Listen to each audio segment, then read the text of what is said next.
What is going on? It's Alex coming back at you with another video, and today CBS dropped a 3-round mock draft, so we are here to review it. If you are new, feel free to like, comment, and subscribe. You know how to use YouTube. Below my face is my board.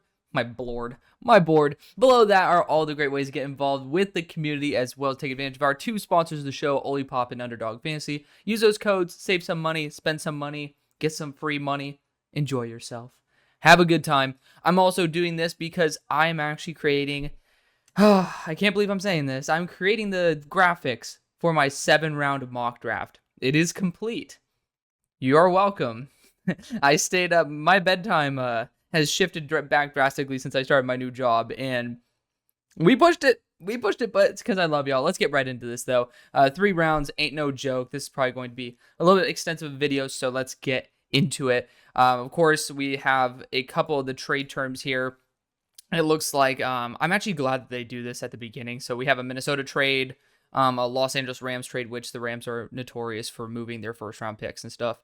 And then Green Bay moving up as well, which I think is actually relatively in line with what the Packers have done in the past. So I have no quarrels with the trade so far. Let's see how the mock plays out. This is a live reaction.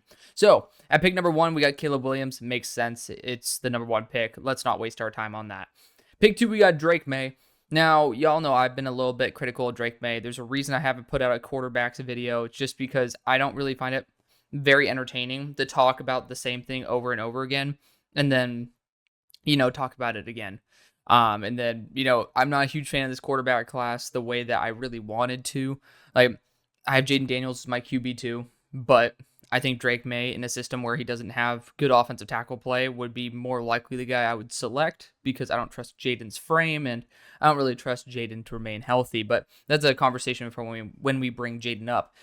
Drake Maye, I just think he's a little too inconsistent. The NFL, you don't really get to enjoy the top end play. You really more so thrive on there are certain players that play at the top end of their game far more consistently than what we expect.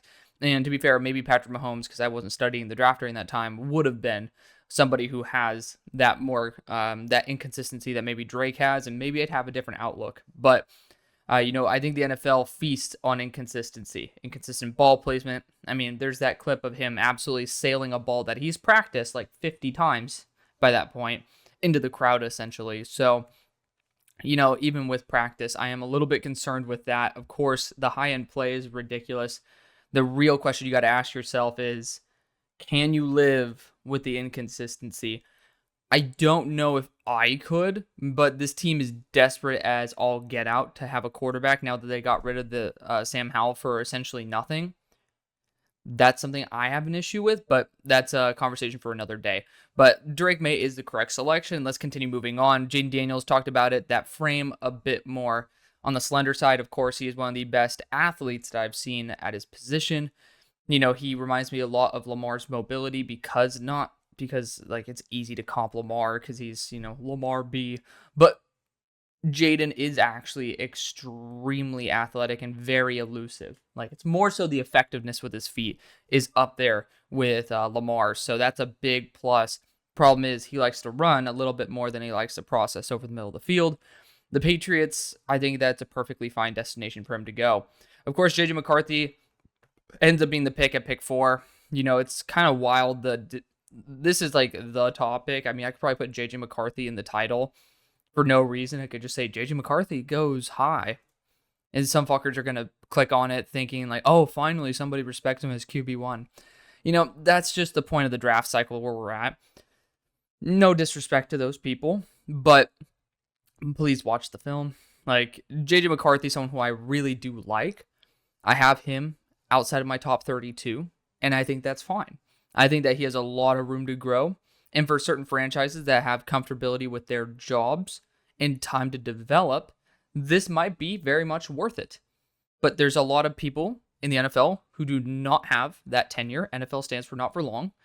And I don't think JJ is ready just yet, coming from a run-heavy system and being a bit inconsistent with being, your day one guy. For the Vikings, I think Kwesi might be a little bit more on the hot seat than Kevin O'Connell because KOC has done an excellent job there. This actually is one of the situations where I like it for JJ. Pick 5, we got Marvin Harrison Jr. I feel like right now all the sucking, so to speak, that Jim Harbaugh has done to JJ McCarthy is, I guess, not like in a negative way, but a little bit manipulative in trying to get Marvin Harrison to fall to him. He's the complete receiver. He's really well built. I think he actually tested in at 6'3", 212. That number might be slipping my mind right now because that might, I don't know. I feel like 212 was the number that Marvin Harrison tested in at. But Marvin Harrison Jr. is the complete receiver. Malik Neighbors a little bit more role specific, although both I have almost equally graded. Malik Neighbors then goes to pick number 6 for the Giants. I think that's, the smart thing to do. These guys are top 6 players in the draft. Of course, I have my special opinions because I always do. Joe Alt ends up going at pick 7. Another guy who's an easy shoe-in. Same thing with Dallas Turner to the Falcons at pick 8. I could talk about some other stuff, but we do have 3 rounds to get through. We'll have plenty more to talk about when that comes around, but these are essentially the easy shoe-ins for the Titans next to Peter Skoronski, and then, Raheem Morris getting his talented edge rusher there in Dallas Turner. We got Slow-Mo Dunze here to the Bears. Yes, that's the Discord joke. We call him Slow-Mo Dunze. Not because he's slow. It's just funny to say Slow-Mo Dunze. But, this is the right move. You have a contingency plan for when Keenan Allen wants to head out, and you have your number 2 wide receiver for the future after that, and you have your number 3 receiver for now. Pick 10, we got Brock Bowers. I made this comment very, very many times. I think the Jets need to go offensive line at this pick. You have 2 tackles that are up there in age, also one of them that is notorious for never playing a full season, and you need to have a contingency plan for that in place for this year as well as beyond, because right now, you could say AVT can sub in, but when you have 2 tackles that I do not trust to last a year with a 38-year-old Aaron Rodgers with coming off an Achilles injury, the number one thing I want is protection. I don't honestly give as big of a crap about the receiving weapons because you have Mike Williams, you have Garrett Wilson. Like, they're not great. I mean, I love Garrett Wilson, but it's not a great receiving core. But I'd rather protect Aaron Rodgers and have him find a way to make the receiving core better than have Aaron Rodgers find a way to minimize the offensive line's inefficiency when those guys do go down. Pick number 11, you got Jared Verse to the Cardinals. Hello. That is a fine decision, in my opinion. Jared Verse is a very talented edge rusher. This team needs edge rushing help quite a bit. I mean, Zaven Collins was listed as an edge rusher on Our Lads. I would absolutely lose my shit. Pick number 12, we got Byron Murphy to the Rams via a trade-up. I don't think they need to move up for him, and I would be willing to keep the selections that they ended up trading up with. I'm forgetting what it was, but, we'll scroll up back to the top while we talk about it. But, the Rams ended up trading a 3rd-round pick this year and next. Actually, would you trade 2/3 to essentially get the better defensive interior between Murphy and Newton? Maybe. The trade compensation I don't think is actually that good for Denver. I would be considering Denver as a loser in this situation. But, I think because Denver should be trying to rearm with, 2nd-round draft capital. But Byron Murphy's a great player. He is going to be that replacement for Aaron Donald. Terry Arnold goes at pick 13. Terry Arnold's my number 3 player in the class. I love him to death. We'll finally be able to scroll down now because my next best player is Quinion Mitchell. And Terry Arnold, just great processing. I had JPJ as my number 2 player on the board last year. It's going to be very similar in terms of where the consensus has their board versus me has mine on Terry Arnold as well. I just value those corners who are cerebrally smart and process the field very well. Then we got Olu Fashanu at pick 14. The Saints desperately need to replace Trevor Penning. They also apparently might not even have Ryan Ramczyk. That's a big, big issue. Olu Fashanu has been extremely underrated this whole time. I'm glad to be able to have him here. By the way, you'll see Olu is 15 on my board. I am factoring in positional value as we speak, so this board is shifting. So TBD on that, but based on their actual just pure overall grades, you get to see where they're at. Pick 15, we got Quinion Mitchell to the Colts. That's like the best case scenario, so big shout out to the Colts for that because they need help. Pick 16, somebody's having some road rage outside.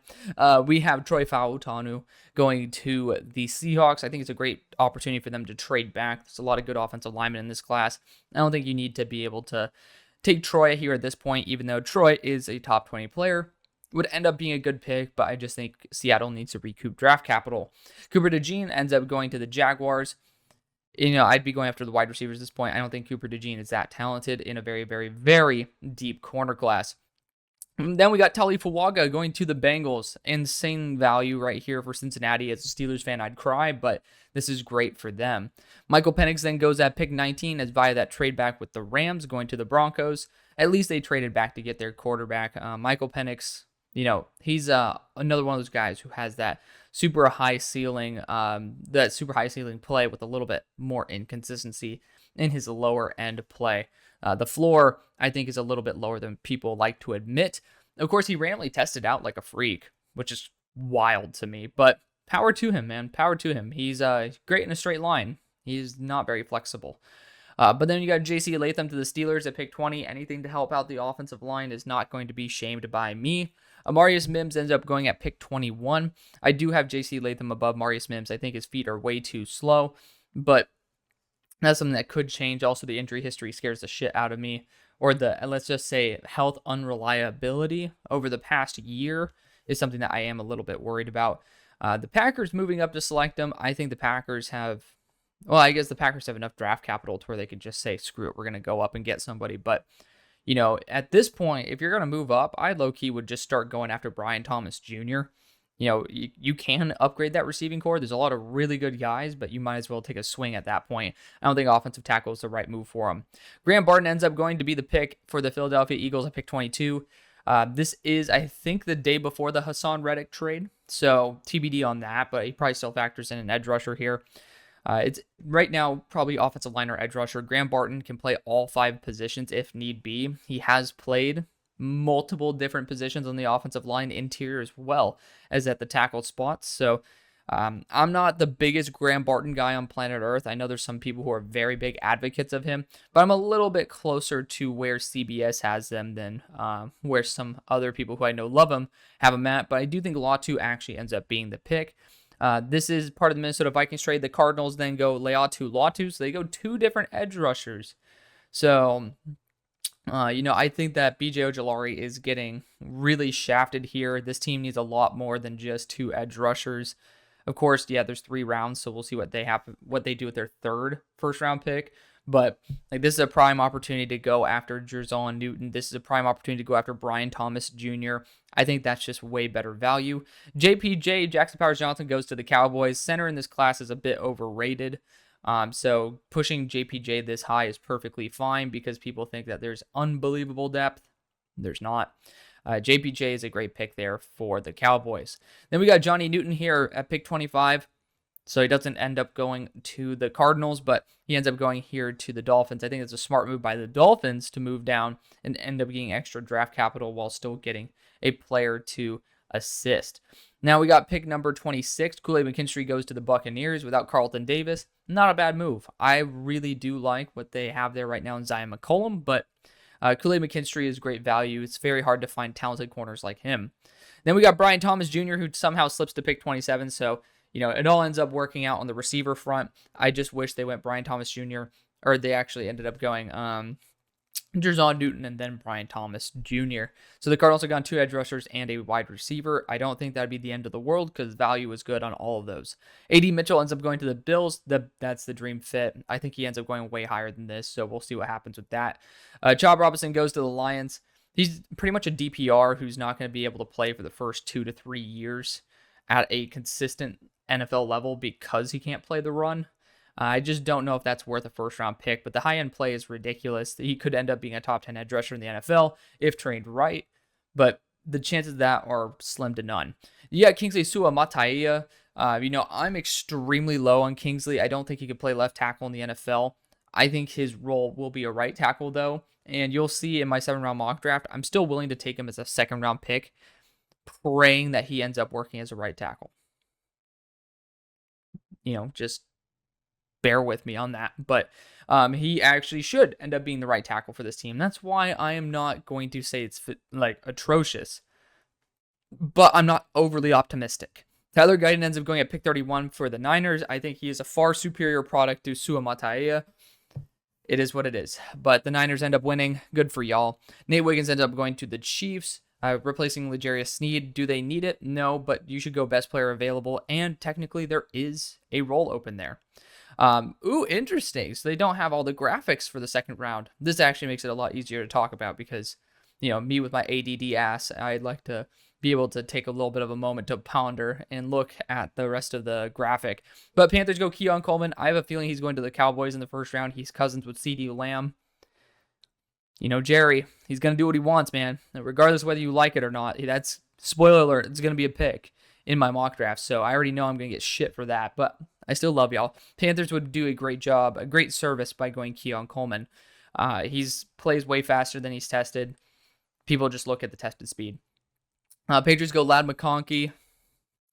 See if that ends up being a pick as well. But it's a great value selection for him. Ladd McConkey can essentially be the Malik Neighbors for Jayden Daniels. Cardinals go Edgerrin Cooper. I honestly think he should be on the line of scrimmage here, getting almost a third edge rusher to add to an already, it's already completely filled out, and then you're adding another guy in there. I don't think that's a very good move personally, because you should just go after defensive interior, corner. There's really good value here and multiple positions of need. Commanders go Marshawn Neeland, friend of the show. Feel free to go check out my last PFF Mock the Mock, where I attached the interview that we had at the end of it. Big fan of him as a person, also as a player. Check out the edge rusher rankings. Pick number 37, Chargers go Braden Fisk. I don't know about his medicals. He never really popped off to me, but, TBD on that. Still regrading defensive interior. Titans go Jordan Morgan. I think that he ends up actually being an interior offensive lineman, and I actually have him as a top 16 player as a guard. I have a lot of trust in him. So boosting the offensive line is never going to be a bad idea in my book. I think they need linebacker, actually. Their linebacker core is atrocious. I would be going after Junior Colson. Pick number 39, Panthers go Tavondre Sweat. Ooh, that's interesting. I don't think I'm really there with the Panthers needing Tavondre, but they're getting a really good player. I'd be going after a corner here.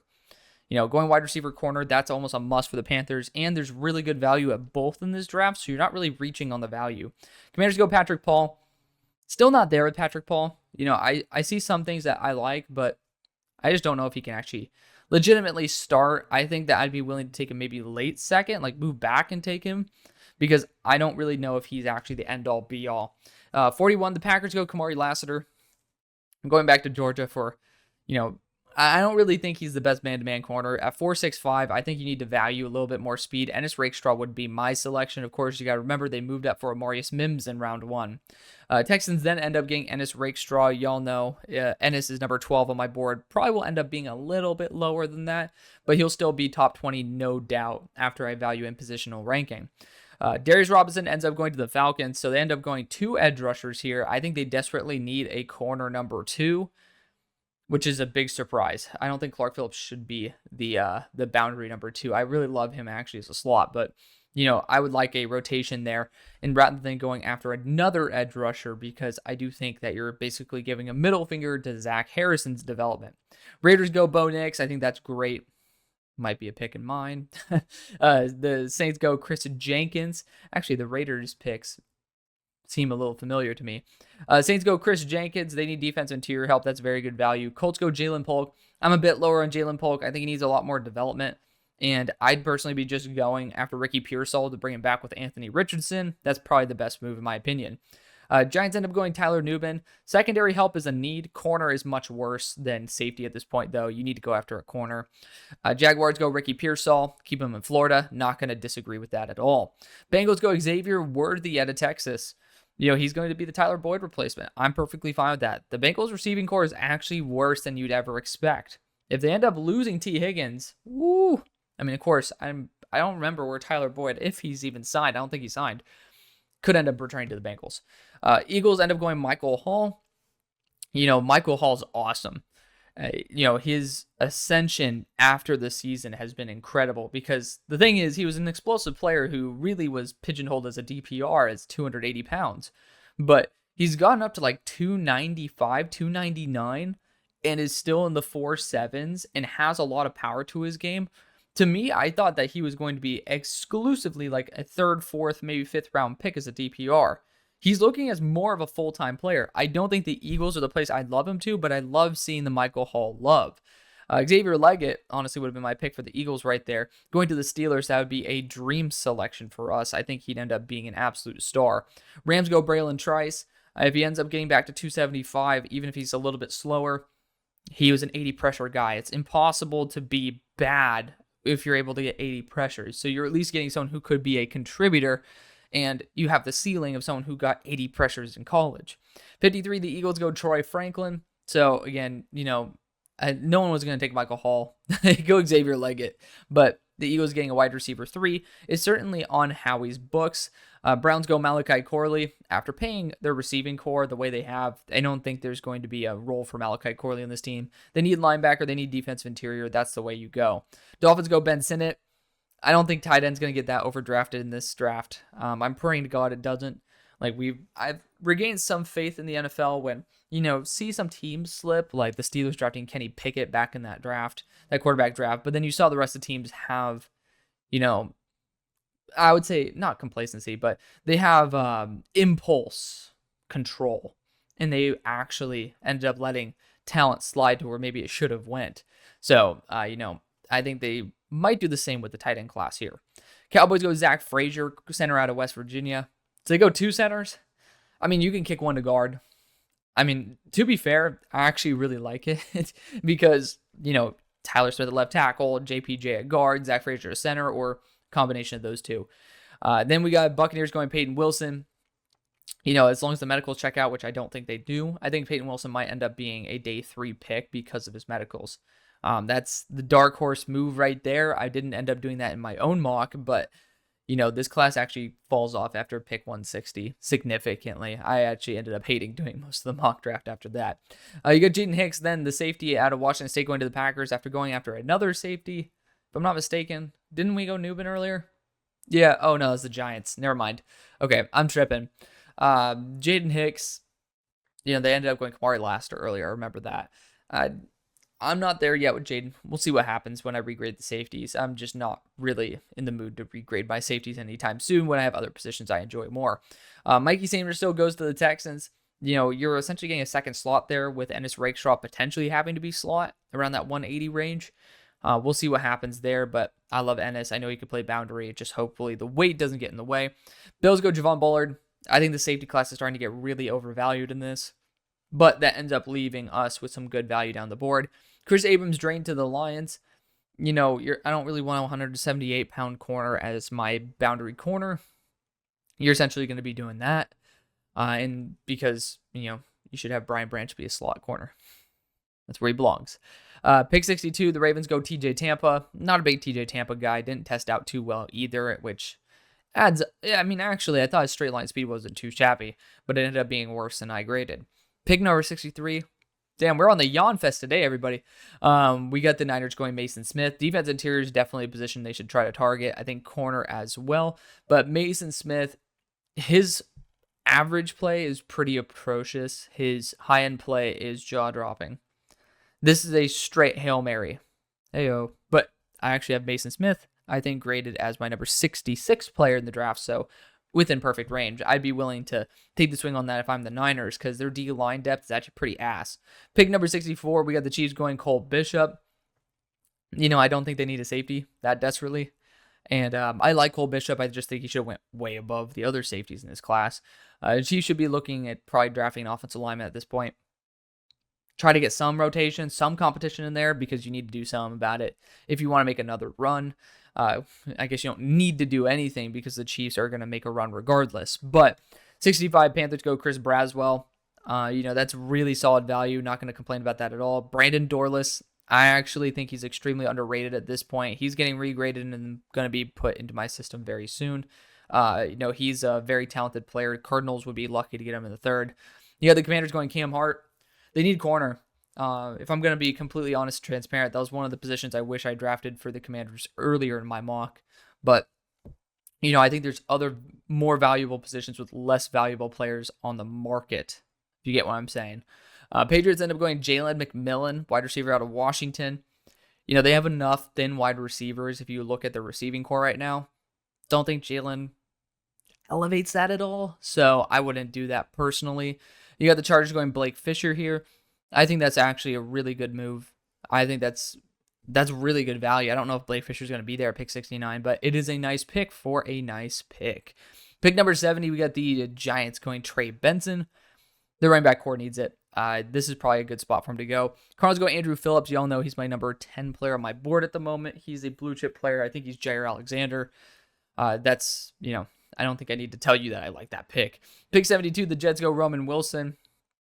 I think that's actually a really solid compliment to what they already have. But once again, there's you just drafted a tight end in the first. There's still some good offensive line talent here, man. You could definitely draft Cooper Beebe at this point that the Lions do next. We'll talk about it. And then end up putting him over Simpson, who you brought in as a free agent. And then at least you did something. Or Christian Haynes actually, I think, is the right guard. So you can actually use him in that spot, if I'm not mistaken. So, Christian Haynes, Cooper Beebe. If you want to go interior, you can do that too. But there's still offensive tackle talent on the board. Christian Jones, he actually needs a little bit of development too. So this would be the great spot for him. But Roman Wilson, I guess adding fuel to the fire, hoping that your offensive tackles last. Lions going to Cooper Beebe makes total sense, losing Jonah Jackson to the Rams. 74, the Falcons go Spencer Rattler going to, I said the Falcons go Spencer Rattler going to the Falcons. I love that, right? He's a talented player. I just don't know about him actually being able to lead a roster. Damn. English is tough today, but this is actually a perfect fit for him to be under Kirk Cousins, who actually exemplifies leadership very well. Bears go Christian Haynes. I don't think the Bears need interior offensive line help, but it is going best player available, which I'm not fully against. Broncos go Rucororo. You're getting a flexible edge rusher, defensive interior hybrid. I'm a supporter of this one. Raiders go Junior Colson, which what the Eagles should have done earlier, but we don't need to talk about that. Junior Colson's great value here. He's my linebacker 1. Commanders go Jatavian Sanders. It's good enough value at this point. Another receiving weapon for him. Falcons end up going Max Melton. That's a familiar pick. Great pick for him. He's not a running back. He's a cornerback out of Rutgers. But again, we all make mistakes. Bengals go Theo Johnson. 993 RAS score after not benching too much. But actually really solid after the catch. Really solid blocker as well. I think Theo Johnson's a bit underrated. Seattle goes Dwayne Carter. A little bit early for him. Didn't test out too well. He has a good first step, though. I do like that about him. He's, someone who should be a fringe day 2, day 3 guy. Colts go Braylon Allen. Way too early for a running back. I know what they're trying to do with this storyline here, but Braylon Allen, 20 years old. If you want to develop him, cool. You're essentially going to have to get rid of him by the time AR gets to his second contract. Of course, that is a championship run. But you did just pay your running back. I think there's other positions of value that you should go after. Jeremiah Trotter to the Broncos. If you wanted to go linebacker, you should have went linebacker earlier right here rather than going Rook. Steelers go Dominic Pooney. He can play all positions of the offensive line, including center. So you got to keep that in mind. I wouldn't be against that. Karan Amajaji to the Browns. Perfect move for him. It's exactly what they do usually in the draft is snipe players who fall. Jermaine Burton goes to the Texans. Yeah, that's perfectly fine. I think he should be a day 3 pick, but that's based on his personality, not his ability. Jonathan Brooks goes to the Cowboys. They need a running back, and I think he actually complements Deuce Vaughn quite well in this system. Packers go Leonard Taylor. Defensive interior is a position they can get a little bit extra beef on, and this is someone who has untapped potential.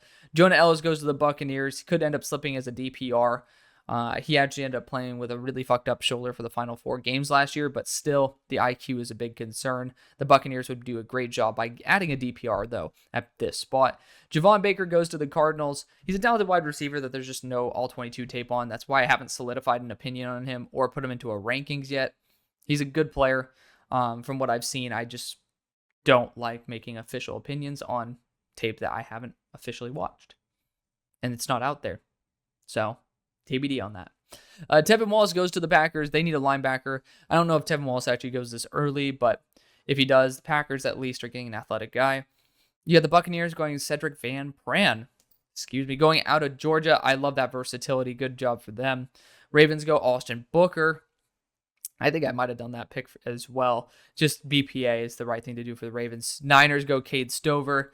I, I don't think this tight end class is good enough to warrant that.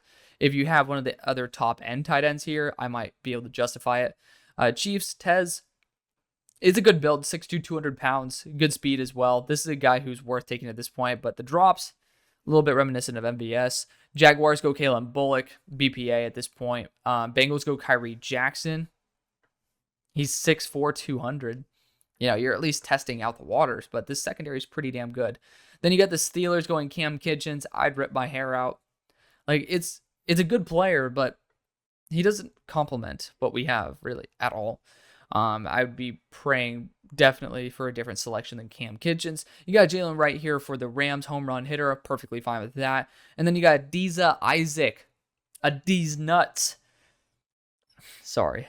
He goes to the Commanders at 100. That's a great value selection. That's going to be the draft, though. Thank you so much for watching. Showing the love you always do. See you on the far side. Peace.